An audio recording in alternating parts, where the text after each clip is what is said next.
Ай, мына бір құрдасым кездесіп қалып, шамалы әңгіме айтып, бұл кісілерде мал іздеп жүр екен.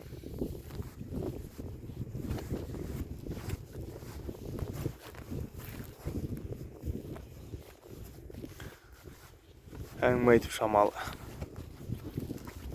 Мал арық. Биыл бізде жаңбыр болған жоқ. Тамған жоқ депсек те болады. Бір шамалы бір сіркіреп өтіп кеткендері, бір шамалы 1-2 сағат жауғандары болмаса, ол енді не болады? Күн ыстық болғаннан кейін ешқандай не жоқ. Сосын енді биыл тумай қалғандардың күйі жақсы, мына сіганның күйі жақсы, аланың. Иә. Ана бір көк бием де ане бір қатты керемет емес, бірақ ана биыл туғандарға қарағанда кішкене күйі әлдеқайда.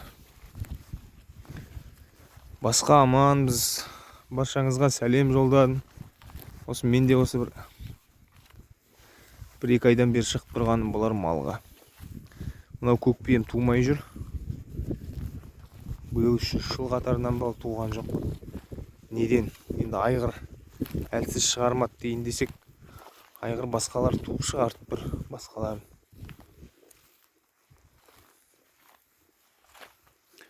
Білмей тұрмын тіпті қалай екен. Қайткенде қалай болады?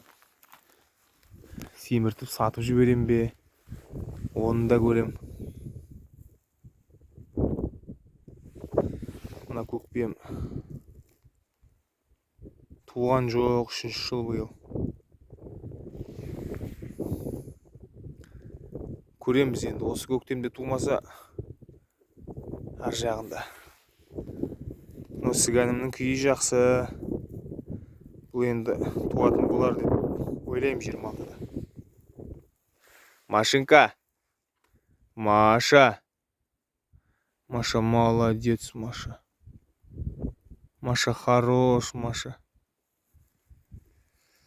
Ал, жағдай осындай, достар.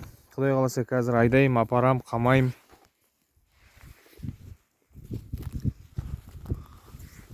Бір байталым мынау жүрген. Осыны таңбалауым керек.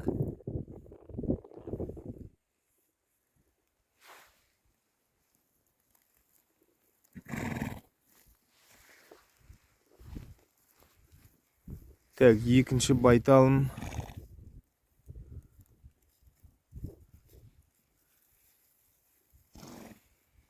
Анау жүрген. Жабағының қасындағы.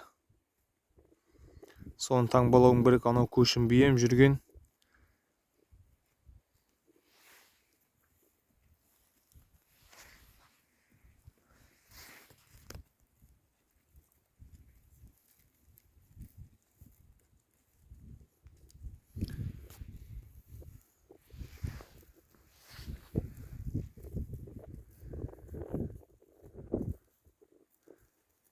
Сол екеуін міндетті түрде таңбалауым керек. Жалпы негізі биыл үйір шығаруым керек еді, 2-ші үйір. Анау әрзі қағаннан. Енді ол ауыл маңында өзі бір шағын үйір жинап алып, айғырлық құрып жүр.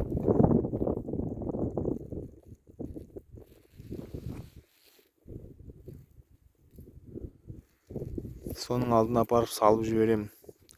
Көктемде, Құдай қаласа.